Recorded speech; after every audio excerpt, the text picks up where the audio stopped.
ഇപ്പോൾ ധർമ്മടത്ത് രാഹുലിനെ മത്സരിപ്പിച്ചു കഴിഞ്ഞാലും പിണറായി വിജയനെ വിജയിക്കും. കോൺഗ്രസിനകത്ത് രാഹുലിനെ അനുകൂലിക്കുന്ന ഒരു വലിയ വിഭാഗമുണ്ട്. കോൺഗ്രസിനെ അടിക്കാനായിട്ടുള്ള ഒരു വടിയായിട്ട് രാഹുൽ മാങ്കൂട്ടത്തിനെ ഇനി ഉപയോഗിക്കാൻ പറ്റും. രാഹുൽ മാങ്കൂട്ടത്തിനെ വെച്ച് ഇനി എന്ത് ചെയ്ത് കഴിഞ്ഞാൽ തന്നെയും അത് കോൺഗ്രസിന് ഗുണകരമായി വരും. ഒറ്റയ്ക്ക് നിന്നാൽ പോലും ഞാൻ വേണമെങ്കിൽ മത്സരിച്ചാൽ ജയിക്കും എന്നുള്ള ഒരു ധാരണയിലേക്ക് രാഹുൽ മാങ്കൂട്ടത്തിൽ എത്തിയിട്ടുണ്ടെങ്കിൽ അത് ഈ സൊസൈറ്റിയിൽ നിന്ന് കിട്ടുന്ന ഒരു ഇമ്പൾസ്. 10ഓളം പീഡന കേസുകൾ ഇപ്പോൾ SIT അന്വേഷണ സംഘത്തിന്റെ കയ്യിൽ കിട്ടിയിട്ടുണ്ട്. കോടതിയിലേക്ക് പോയി കഴിഞ്ഞാൽ ജാമ്യം കിട്ടുമെന്നുള്ള ബോധ്യത്തിന്റെ അടിസ്ഥാനത്തിലാണ് രാഹുലിനെ അറസ്റ്റ് ചെയ്തത്. രാഹുൽ മാങ്കൂട്ടത്തിനെ ജയിലിൽ ഇടാൻ വേണ്ടിയിട്ട് ഉള്ള ഒരു ശ്രമങ്ങളായിരിക്കും. സ്ത്രീകളെ വേട്ടയാടുന്ന ഒരു വേട്ടക്കാരൻ. ഈ വ്യക്തിപരമായ ജീവിതം അവസാനിക്കില്ലെന്നും നമുക്ക് ആർക്കും ഒരു മനുഷ്യന്റെ കാര്യത്തിലും പറയാൻ പറ്റും. കേരളത്തിലൊരു പെണ്ണ് കേസ് അല്ലെങ്കിൽ സ്ത്രീ വിഷയങ്ങൾ ഇങ്ങനെയുള്ള കേസുകൾ ഒരു വിഷയമല്ലാതായി മാറും. എല്ലാവർക്കും നമസ്കാരം. ഇന്ന് നേഷൻ ഫസ്റ്റിൽ അതിഥിയായിട്ടുള്ളത് മുതിർന്ന മാധ്യമ പ്രവർത്തകനായിട്ടുള്ള ജ്യോതിർ ഘോഷാണ്. നമസ്കാരം സാർ. നമസ്കാരം. നമുക്കറിയാം രാഹുൽ മാങ്കൂട്ടത്തിന്റെ കേസുമായി ബന്ധപ്പെട്ട് ഇപ്പോൾ ഒരുപാട് വിവരങ്ങളാണ് പുറത്തു വരുന്നത്. 10ഓളം പീഡന കേസുകൾ ഇപ്പോൾ SIT അന്വേഷണ സംഘത്തിന്റെ കയ്യിൽ കിട്ടിയിട്ടുണ്ട് എന്നാണ് അറിയാൻ കഴിയുന്നത്. ഇതിന് പിന്നാലെയായി കുരുക്കുകൾ മുറുകുന്ന രീതിയിൽ തന്നെ ഇത്തരത്തിൽ ആദ്യം പരാതി കൊടുത്ത പെൺകുട്ടി സത്യവാങ്മൂലം സമർപ്പിച്ചിട്ടുണ്ട്. അതിനകത്ത് കൃത്യമായി രാഹുലിന്റെ മൊബൈലിൽ തന്റെ നഗ്ന ദൃശ്യങ്ങളുണ്ട്. അതുകൊണ്ട് ജാമ്യം നൽകിയാൽ ഇതൊക്കെ പുറത്തുവിടാൻ സാധ്യതയുണ്ട് എന്നൊരു ഭയം അല്ലെങ്കിൽ ഒരു ആകുലത ഈ പെൺകുട്ടി പങ്കുവെച്ചതായിട്ടാണ് നമുക്ക് അറിയാൻ കഴിയുന്നത്. പൂർണ്ണമായും രാഹുലിന്റെ രാഷ്ട്രീയ ജീവിതം, രാഷ്ട്രീയം മാത്രമല്ല വ്യക്തിപരമായ ജീവിതം കൂടി ഇല്ലാതെയാകുന്ന അവസാനിക്കുന്ന ഒരു ഘട്ടത്തിലേക്കാണോ കാര്യങ്ങൾ പോയിക്കൊണ്ടിരിക്കുന്നത്? ഈ വ്യക്തിപരമായ ജീവിതം അവസാനിക്കില്ലെന്നും നമുക്ക് ആർക്കും ഒരു മനുഷ്യന്റെ കാര്യത്തിലും പറയാൻ പറ്റും. ഉദാഹരണത്തിന് ഇപ്പം വലിയ കാട്ടാളനായിരുന്നു വാൽമീകി, അല്ലേ? രത്നാകരൻ എന്ന് പറഞ്ഞു. അദ്ദേഹം വാൽമീകിയായി മാറി. അപ്പോൾ അതുകൊണ്ട് വ്യക്തിപരമായ എങ്ങനെയാവും എന്നുള്ളത് നമുക്കാർക്കും നിശ്ചയിക്കാൻ പറ്റത്തില്ല. അയാൾക്ക് നാളൊരു പെട്ടെന്നൊരു പരിവർത്തനം വരികയാണ്, നാളൊരു സന്യാസിയാവാൻ തീരുമാനിക്കുകയാണ്, രംഗം മാറിയില്ലേ? അതല്ലെങ്കിൽ ചെയ്തു പോയ വൃത്തികളിൽ തിരിച്ചറിഞ്ഞിട്ടൊരു മനുഷ്യനാകാൻ തീരുമാനിച്ചു, മാറി. അതൊക്കെ വ്യക്തിപരമായ സംഗതി എന്തോ ആയിക്കോട്ടെ. പക്ഷേ രാഹുൽ മാങ്കൂട്ടത്തിൻ്റെ ഇതിനെതിരെയുള്ള ഈ സത്യവാങ്മൂലമാണെങ്കിലും ഈ 10ഓളം കേസിൽ SITയുടെ ഭാഗത്തുണ്ടെന്ന് പറയുന്നതിലൊക്കെ പോലീസിനൊരു ചെറിയൊരു ആശങ്കയുണ്ട്.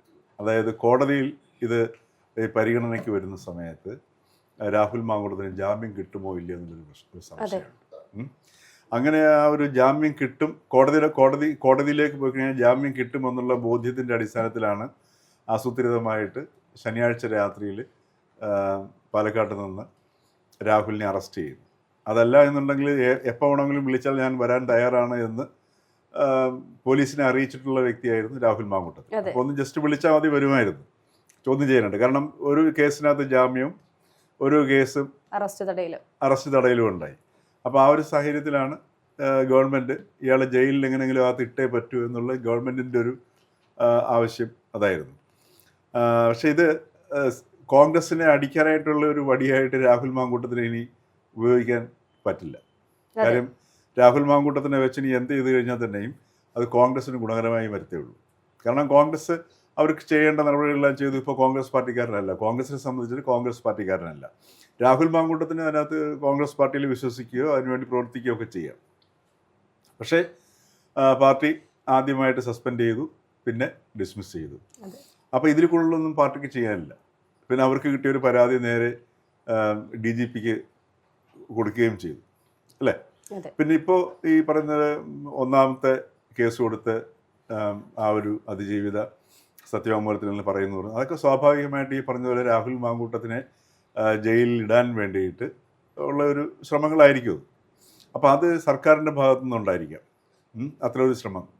കാര്യം അത് അങ്ങനെ ഒരു സംഗതി ചെയ്തു കഴിഞ്ഞാൽ ജനങ്ങളുടെ, സ്ത്രീകളുടെ ഭാഗത്തു നിന്ന് ഒരു സ്ത്രീപക്ഷ നിലപാട് ഈ സർക്കാർ എടുത്തു എന്നൊക്കെയുള്ളൊരു ധാരണ ജനിപ്പിക്കുകയും പ്രസംഗിക്കുകയും, അതായത് സ്ത്രീകളെ ആക്ഷേപിക്കുന്നവനും അല്ലെങ്കിൽ സ്ത്രീകളെ ദുരുപയോഗം ചെയ്യുന്നവനും അധിക്ഷേപിക്കുന്നവനും ഒക്കെ ആയിട്ടുള്ള വ്യക്തികൾക്ക് LDF ഗവൺമെൻറ് കൊടുക്കുന്ന ശിക്ഷ കണ്ടില്ലേ, പിടിച്ച് ഞങ്ങൾ അവനെ അകത്തിട്ടിരിക്കുകയാണ് എന്ന് ഒരു സ്ത്രീപക്ഷ വോട്ട് സംഘടിപ്പിക്കാനും അത്ര. കാരണം ഈ CPMൻ്റെ ധാരണ തങ്ങൾ പുരോഗമനമാണെന്നുള്ളതാണ്. അപ്പോൾ ആ പുരോഗമനം എന്ന് പറഞ്ഞു കഴിഞ്ഞാൽ ഇത്തരത്തിലുള്ള നല്ല കാര്യങ്ങൾ, ഈ വളരെ ഉദാത്തമായ കാര്യങ്ങൾ പറയുകയും ആ പറയാൻ ഞങ്ങൾ യോഗ്യരാണെന്നും അത് ഞങ്ങളുടെ ഒരു ഗുണമാണെന്നും സ്ഥാപിക്കുക എന്നുള്ളതാണ് ഈ CPMൻ്റെ ഇടതുപക്ഷത്തിൻ്റെ ഒരു പുരോഗമന സ്വഭാവം എന്ന് പറയുന്നത്.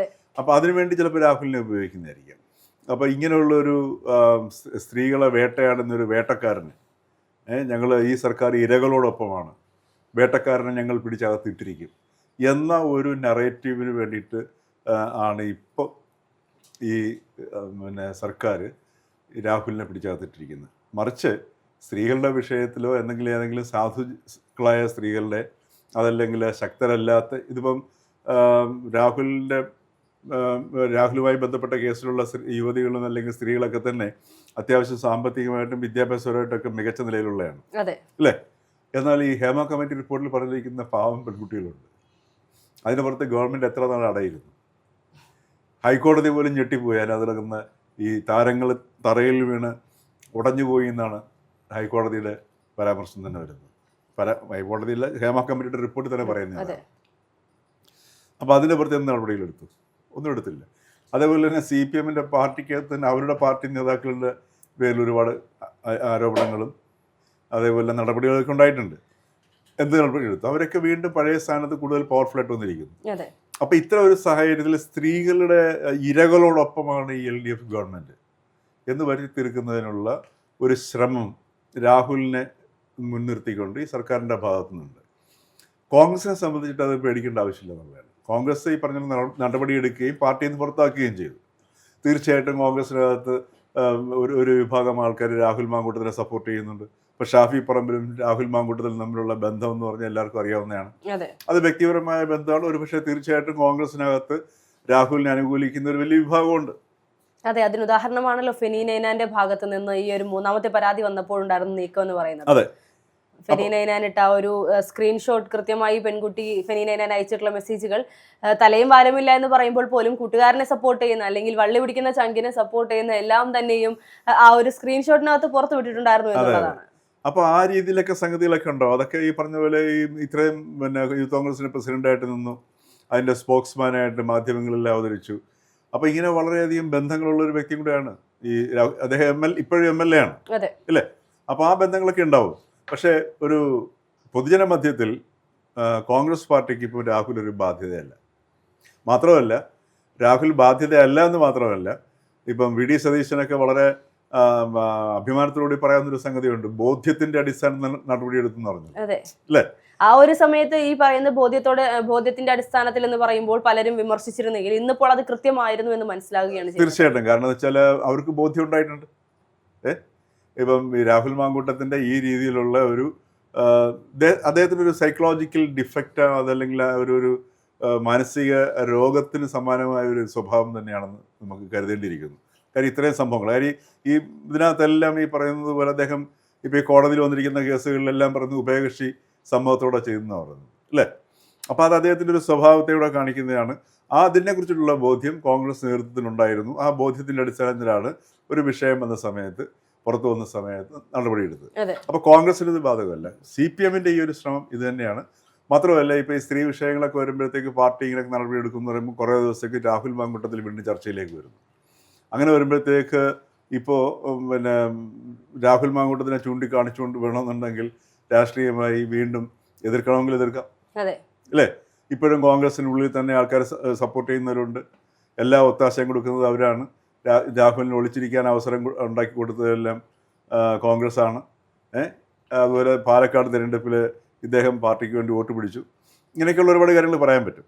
അപ്പോൾ അത്തരത്തിലുള്ള ശ്രമം ആണ് ഇപ്പം ഗവൺമെൻറ് നടത്തിക്കൊണ്ടിരിക്കുന്നത്. ഗവൺമെൻറ് രാഹുലിനെ എങ്ങനെയെങ്കിലും അകത്തിടാനുള്ള ശ്രമം നടത്തിക്കൊണ്ടിരിക്കുന്നു. അതിൻ്റെ ഭാഗമായിട്ടാണ് ഇപ്പോൾ ഈ സത്യവാങ്മൂലം കൊടുത്തിരിക്കുന്നതും അതോടൊപ്പം തന്നെ ഒന്നിലധികം കേസുകളും പോക്സോ കേസുകളും ഒക്കെ അങ്ങനെ പല ശ്രമങ്ങളും ഗവൺമെന്റ് ഭാഗത്തുണ്ടാകും എന്നുള്ളത്. അതെ, തീർച്ചയായിട്ടും. പക്ഷേ ഇപ്പോൾ ഈ പറയുന്ന രാഹുൽ മാങ്കൂട്ടവുമായി ബന്ധപ്പെട്ടുകൊണ്ട് രാഹുൽ ഒരുപക്ഷെ നിയമസഭാ തെരഞ്ഞെടുപ്പിന് മുന്നോടിയായി ജാമ്യത്തിൽ വരാൻ സാധ്യതയുണ്ട്. പൂർണ്ണമായും നമുക്ക് തള്ളിക്കളയാൻ സാധിക്കില്ല. പക്ഷേ ഈ സമയത്ത് ചില കോണുകളിൽ നിന്നെങ്കിലും ചില ഓൺലൈൻ മാധ്യമങ്ങളിൽ നിന്നെങ്കിലും പ്രധാനമായും പറയുന്ന കാര്യം എന്ന് പറയുന്നത് ഇനി രാഹുലിന് കോൺഗ്രസിൽ സ്ഥാനമുണ്ടാകില്ല, CPM-ൽ പൂർണ്ണമായും പോകില്ല എന്നുള്ളതറിയാം. ഇനി BJP-യിലേക്ക് ചേക്കേറി അല്ലെങ്കിൽ BJP രാഹുലിനെ വില കൊടുത്ത് വാങ്ങി ധർമ്മടത്ത് മത്സരിപ്പിച്ചുകൊണ്ട് ഈ പറയുന്ന പിണറായി വിജയനെ തോൽപ്പിക്കാനുള്ള സാധ്യതകളുണ്ട് എന്നുള്ള വാർത്തകൾ അല്ലെങ്കിൽ അങ്ങനെയുള്ള അഭ്യൂഹങ്ങൾ പല കോണുകളിൽ നിന്നും ഉയർന്നു കേൾക്കുന്നുണ്ട് എന്നുള്ളതാണ്. അതിന് ഞാൻ സാധ്യത കാണുന്നില്ല. കാരണം എന്ന് വെച്ച് കഴിഞ്ഞാൽ ഇപ്പോൾ ധർമ്മടത്ത് രാഹുലിനെ മത്സരിപ്പിച്ചു കഴിഞ്ഞാലും പിണറായി വിജയനെ വിജയിക്കത്തുള്ളൂ. കാര്യം പിണറായി വിജയൻ അത്രയധികം പിന്തുണ അവിടുത്തെ കിട്ടുന്ന സ്ഥലമാണ്.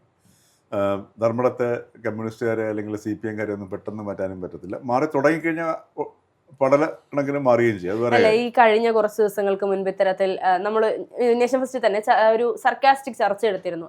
ധർമ്മടത്ത് ഈ പറയുന്നത് പോലെ പിണറായി വിജയനെതിരെ ഷാഫി പറമ്പിൽ മത്സരിച്ചാൽ എങ്ങനെയായിരിക്കും, പൂർണ്ണമായും ഒരുപക്ഷെ ഷാഫി പറമ്പിൽ വിജയിച്ചുകൊണ്ട് പിണറായി വിജയനെ തോൽപ്പിക്കാനുള്ള സാധ്യതകളുണ്ട് എന്നൊക്കെ പറഞ്ഞുകൊണ്ടൊരു ചർച്ച എടുത്തു. അതിന് പിന്നാലെ മറ്റു പലരും ഇത്തരത്തിൽ കമന്റ് ബോക്സുകളിലും അല്ലാതെയും വന്ന് പൊതുജന വികാരം എന്ന് പറയുന്നത് പോലെ പൊതുജനങ്ങൾ വന്ന് പറഞ്ഞൊരു കാര്യമാണ്, ധർമ്മടത്ത് രാഹുൽ മത്സരിക്കണം, പിണറായി വിജയനെതിരെ മത്സരിച്ച് രാഹുൽ വന്നാൽ തീർച്ചയായും പിണറായി വിജയൻ തോൽക്കുമെന്നുള്ളൊരു അങ്ങനെ ഒരു ചിന്താഗതി പൊതുജനങ്ങളുടെ മനസ്സിൽ വന്നിട്ടുണ്ട് എന്നുള്ളതാണ് യാഥാർത്ഥ്യം. അല്ല, അതിപ്പോൾ ഈ നേരത്തെ ഇപ്പം ഹർഷ ചോദിച്ച ചോദ്യം എന്ന് പറഞ്ഞാൽ BJP യുടെ കാര്യമാണ്. BJP ഇപ്പം അവർക്ക് ചില മണ്ഡലങ്ങളിലൊക്കെ അവർക്ക് ജയിക്കാൻ സാധ്യതയുണ്ടെന്നൊക്കെ ഉള്ളൊരു റിപ്പോർട്ടുകളുണ്ട്. കഴിഞ്ഞ തെരഞ്ഞെടുപ്പിലെ കണക്കുകൾ സൂചിപ്പിക്കുന്ന അതാണ്. അപ്പോൾ അതിനകത്ത് കുറച്ചൊരു 3-4-5 പിന്നെ സീറ്റുകളെങ്കിലും നേടി നിയമസഭയിൽ എത്തണമെന്ന് അവർ ആഗ്രഹിക്കുകയാണ്. അപ്പോൾ അതില്ലാതാക്കാൻ അവർ ഒരു കാരണവശാലും തയ്യാറാവില്ല. ഇപ്പം BJP-യിലേക്ക് വന്നിട്ട് ധർമ്മടത്തോട് മത്സരിപ്പിക്കുക എന്നുണ്ടെങ്കിൽ പിന്നെ ഈ തെരഞ്ഞെടുപ്പ് മറ്റുള്ള പാർട്ടികൾക്കും നല്ല ഉഷാറായി, വേറെ ഒന്നും ചർച്ചയ്ക്ക് വേണ്ടി വരില്ല. തീർച്ചയായിട്ടും അതായിരിക്കും ഇനിയിപ്പോൾ നിയമസഭ. ഇതിനകത്ത് വേറൊരു സംഗതി പറഞ്ഞത്, ഇപ്പം ഹർഷ പറഞ്ഞാൽ തന്നെ വേറൊരു സംഗതി നമ്മൾ വായിച്ചെടുക്കേണ്ടതുണ്ട്. ഇതൊരു കേരളത്തിലൊരു പെണ്ണ് കേസ് അല്ലെങ്കിൽ സ്ത്രീ വിഷയങ്ങൾ ഇങ്ങനെയുള്ള കേസുകൾ ഒരു വിഷയമല്ലാതായി മാറുന്നു. അതെ, തീർച്ചയായിട്ടും. അതുകൊണ്ടാണ് ഇത്തരത്തിലൊക്കെ ആക്ഷേപത്തിൽ ഈ തെളിവുകളോടുകൂടി 2 തവണ ഈ പറഞ്ഞ പോലെ ഇദ്ദേഹം തന്നെ സമ്മതിക്കുന്നുണ്ട്, ഉഭയകക്ഷി സമ്മതപ്രകാരമാണ് ഞങ്ങൾ ബന്ധപ്പെട്ടതെന്നൊക്കെ പറയുന്നുണ്ട്. അപ്പോൾ എന്നിട്ട് പോലും യാതൊരു പ്രശ്നവുമില്ലാതെ ഒരു ഗ്ലാമറിലേക്ക് വരുന്ന ഒരവസ്ഥയിലേക്ക് ചില ആളുകൾ നേരിട്ട് തന്നെ നമ്മളോട് പറഞ്ഞിട്ടുള്ള ഒരു കാര്യമാണ് ഇത്തരത്തിൽ എൻ്റെ മകളെ കൊണ്ട് ഞാൻ രാഹുലിനെ കല്യാണം കഴിപ്പിക്കും എന്ന്. അത്രത്തോളം പോലും ജനങ്ങൾ അധപതിച്ചു തുടങ്ങി എന്നുള്ളതാണ്. ഈ പറയുന്ന പാലക്കാടാണെങ്കിലും MLA ആയി രാഹുൽ തന്നെ മതി എന്ന് ആവശ്യം പറയുന്ന, അല്ലെങ്കിൽ മറ്റാരും ഞങ്ങൾക്ക് MLA വേണ്ട, രാഹുൽ മാങ്കൂട്ടത്തിൽ തന്നെ MLA ആയി മതി എന്ന് പറയുന്ന ഒരു കൂട്ടം ആളുകൾ ഇന്നും കേരള സമൂഹത്തിലുണ്ട് എന്നുള്ളതാണ്. അവർക്കൊക്കെ ഇപ്പോൾ സാർ പറഞ്ഞതുപോലെ ഇതൊക്കെ നോർമലൈസ് ആയി തുടങ്ങി. അപ്പോൾ അത് ഉണ്ടാവും. മനുഷ്യന്റെ സ്വഭാവം അങ്ങനെയാണ്. അതിങ്ങനെ അങ്ങോട്ട് നമ്മുടെ വാല്യൂ സിസ്റ്റംസ് മാറും, അത് കാലത്തിനനുസരിച്ച് മാറും. അപ്പോൾ അത് ഒരു പുരോഗമന രീതിയിൽ മാറുകയാണെങ്കിൽ മനുഷ്യന് സുഖമായിട്ട് ജീവിക്കാം. അതല്ല എന്നുണ്ടെങ്കിൽ ഇപ്പോൾ ഈ പറഞ്ഞതുപോലെ ഏതെങ്കിലും ഒരു മകളെ ഏതെങ്കിലും ഒരു അമ്മയ്ക്ക് ഈ ഇദ്ദേഹത്തിന് കെട്ടിച്ചു കൊടുക്കണമെന്ന് ചോദിച്ചു കഴിഞ്ഞാൽ കെട്ടിച്ചു കൊടുക്കാം. പക്ഷെ 6 മാസം കഴിയുമ്പോൾ ചിലപ്പം വേറൊരു അമ്മയ്ക്കും ഇതുപോലെ തോന്നിയെന്നിരിക്കും, രാഹുൽ പോയി കല്യാണം കഴിയും. അങ്ങനെയൊക്കെയുള്ള പ്രശ്നങ്ങളുണ്ടാവും. അപ്പൊ അതിനെയൊക്കെ നേരിടുന്നത്, അതിനെയൊക്കെ സന്തോഷത്തോടുകൂടി സമീപിക്കാൻ പറ്റുന്നുണ്ടെങ്കിൽ ഓക്കെ. അപ്പൊ അവിടെയാണ് ഈ സംസ്കാരങ്ങളുടെ പ്രത്യേകത വരുന്നത്. അപ്പൊ ഇത്തരം കാര്യങ്ങൾ നോർമലൈസ് ചെയ്യുമ്പോൾ ഉണ്ടാകുന്നൊരു പ്രശ്നം അവിടെയാണ്. പക്ഷെ ഇതിപ്പം കേരള സൊസൈറ്റിയിൽ ഇത്തരത്തിലുള്ള വൃത്തികേടുകൾ നോർമലൈസ് ചെയ്യപ്പെടുന്നു, അശ്ലീലം നോർമലൈസ് ചെയ്യപ്പെടുന്നു. മലയാളത്തിലെ ഏറ്റവും വലിയ തെറി എഴുതിയ പുസ്തകങ്ങൾക്ക് സാഹിത്യ അക്കാദമി വയലാർ അവാർഡും കിട്ടുന്നു. ചുരുളി സിനിമയിലെ ഭാഷ ഔദ്യോഗിക ഭാഷ എന്നുള്ള സമ്മതിക്കുന്ന രീതിയിൽ സർക്കാർ സത്യവാങ്മൂലം കൊടുക്കുന്നു. അപ്പോൾ ഇതൊരു വൃത്തികേടുകളുടെ നോർമലൈസേഷൻ നടക്കുന്നുണ്ടാണ്. അപ്പോൾ മുഴുവൻ വൃത്തികേടുകൾ ഇങ്ങനെ നോർമലൈസ് ചെയ്താൽ പിന്നെ എന്ത് വൃത്തിയുടെ ബാക്കി എടുത്ത് പറയാനുള്ളത്? അതെ, തീർച്ചയായിട്ടും. അതാണിപ്പോൾ ഈ രാഹുൽ മാങ്കൂട്ടത്തിൻ്റെ കേസിലൊക്കെ ഇപ്പോൾ സൂചിപ്പിച്ചു കഴിഞ്ഞുള്ള ഈ ഇദ്ദേഹത്തിന് ഗ്ലാമറിലേക്ക് വന്നു. ഇദ്ദേഹം ഒറ്റയ്ക്ക് നിന്നാൽ പോലും ഞാൻ വേണമെങ്കിൽ മത്സരിച്ചാൽ ജയിക്കും എന്നുള്ള ഒരു ധാരണയിലേക്ക് രാഹുൽ മാങ്കൂട്ടത്തിൽ എത്തിയിട്ടുണ്ടെങ്കിൽ അത് ഈ സൊസൈറ്റിയിൽ നിന്ന് കിട്ടുന്ന ഒരു ഇമ്പൾസാണ്. അതെ, രാഹുൽ അത് പറഞ്ഞു കഴിഞ്ഞു, ഞാൻ സ്വതന്ത്രനായി മത്സരിക്കും, ഞാൻ വിജയിക്കുമെന്ന് അദ്ദേഹത്തിന് കോൺഫിഡൻസ് ഉണ്ട് എന്നുള്ളതാണ് യാഥാർത്ഥ്യം. അപ്പോൾ ഇനിയിപ്പോൾ രാഹുൽ മത്സരിക്കുമോ ഇല്ലയോ, അതിനു മുൻപ് ജാമ്യത്തിൽ ഇറങ്ങുമോ എന്ന് പോലും നമുക്ക് സംശയമാണ് എന്നുള്ളതാണ് യാഥാർത്ഥ്യം. ഇപ്പോൾ ഇത്രയും കേസുകൾ വരുന്ന സാഹചര്യത്തിൽ ജാമ്യം കിട്ടാൻ കുറച്ച് കഷ്ടപ്പെടും. പക്ഷെ എന്നാലും നല്ല വക്കീൽമാർ വരും, അല്ലെങ്കിൽ നല്ല അഭിഭാഷകർ വരും, ലൂപ്ഹോളുകൾ കണ്ടുപിടിച്ച് ഈ പറയുന്ന പോലെ ഫെനിനൈനാനെ പോലെ നല്ല സുഹൃത്തുക്കൾ കൃത്യമായി തെളിവ് നശിപ്പിക്കാനുള്ള, അല്ലെങ്കിൽ പരാതിക്കാരിക്കെതിരെയുള്ള സാധനങ്ങൾ ഇട്ട് കൊടുക്കുക എന്നുള്ളതാണ്. നമുക്കത് വരുന്ന ദിവസങ്ങളിൽ അറിയാൻ സാധിക്കും. മാത്രമല്ല ഇതൊക്കെ മിക്ക കേസുകളും ഉഭയകക്ഷി സമ്മതപ്രകാരമാണ്. അതെ, അത് ഒരു വലിയ വിഷയമാകും കോടതിയുടെ മുമ്പിൽ വരുമ്പോഴത്തേക്ക്. അതെ, തീർച്ചയായിട്ടും.